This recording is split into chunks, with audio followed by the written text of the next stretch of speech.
High, আমি শ্রেয়া। আমি কিন্তু চলে গেছিলাম মুর্শিদাবাদ ডিস্ট্রিক্টের কাসিম বাজার রাজবাড়িতে। তো এখানে আমি বেসিক্যালি লাঞ্চ করতে গেছিলাম। তো আমরা গিয়ে দেখছি লাঞ্চ 2 ঘন্টা আগে থেকে অর্ডার দিতে হয়। আর এই যে পাখাটা তোমরা দেখতে পাচ্ছ, এটার ছবি না তুলে আমি পারিনি। ভীষণ ইউনিক রাজবাড়ি, অবশ্যই জিনিসগুলো ইউনিকই থাকবে। তবে এখানে যদি কেউ লাঞ্চ করতে চাও, এখানে কিন্তু 2 ঘন্টা আগে থেকে লাঞ্চের অর্ডার দিতে হবে। তবে ভাগ্যক্রমে সেদিনকে যে মেনু ছিল আমরা একটু পেয়ে গেছিলাম, সেটা সেরেই বেরিয়ে পড়লাম রাজবাড়ির দর্শনে। আর রাজবাড়ি দর্শন করতে গিয়ে একটা গোপন তথ্য পেলাম। দ্য সুগার অ্যান্ড স্পাইসের যিনি এখন বর্তমান মালিক, তারাই কিন্তু এখন ওই রাজবাড়ির বর্তমান রাজা রানী। মানে আগের যিনি রাজা ছিল তাদেরই বংশধর সুগার অ্যান্ড স্পাইসের মালিক, তারাই এখন এটা দেখাশোনা করছে এবং মেনটেনেন্স করছে। এখানে কিন্তু বিশাল বড় একটা কারখানাও আছে দ্য সুগার অ্যান্ড স্পাইসের। হয়তো আমি ততটা ভিডিও করতে পারিনি, কারণ এখানে ভিডিও করা, ফটো তোলা সব কিছুই বারণ। তবু আমি চেষ্টা করেছি তোমাদের জন্য কিছুটা করে তুলে আনার।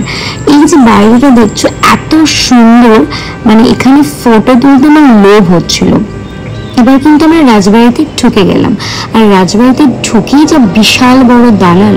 তবে তোমরা এখানে শ্যুট করতে পারো, ওয়েব সিরিজ করতে পারো, শুটিং করতে পারো, সব কিছু করতে পারো। সেটার জন্য এরা একটা এক্সট্রা পে নেয়।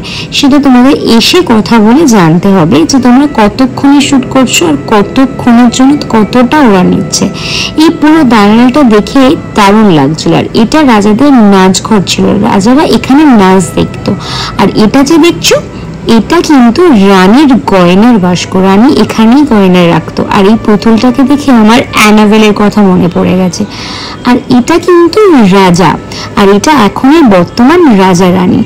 আর এইটা থাকার জায়গা, এটা পালকি, যেখানে স্নান করতে যেত এই পালকিতে চড়ি। আর এগুলো হলো ছাতা রাখার স্ট্যান্ড। আর এই যে গাছটা কি সুন্দর না তুলে পারিনি। আর এটা হলো ঠাকুর দালাল, মানে সব রকম পুজো এখানেই পুজো হয়। দুর্গা পুজো দেখতেই পাচ্ছ সামনে, আর তৈরি হচ্ছে এখন দুর্গা মায়ের মূর্তি। আর এত সুন্দর সুন্দর ছবি ওখানে লাগানো, সব আমি ক্যাপচার করে উঠতে পারিনি আর ভিডিও করতে পারিনি। আর এই যে দালালটা দেখছো, এটা কিন্তু দুর্গাপুজোর সময় ওরা পুরোপুরি খুলে দেয় সকলের জন্য। এটা দেখছো পদ্ম ফুল গাছের বাগান।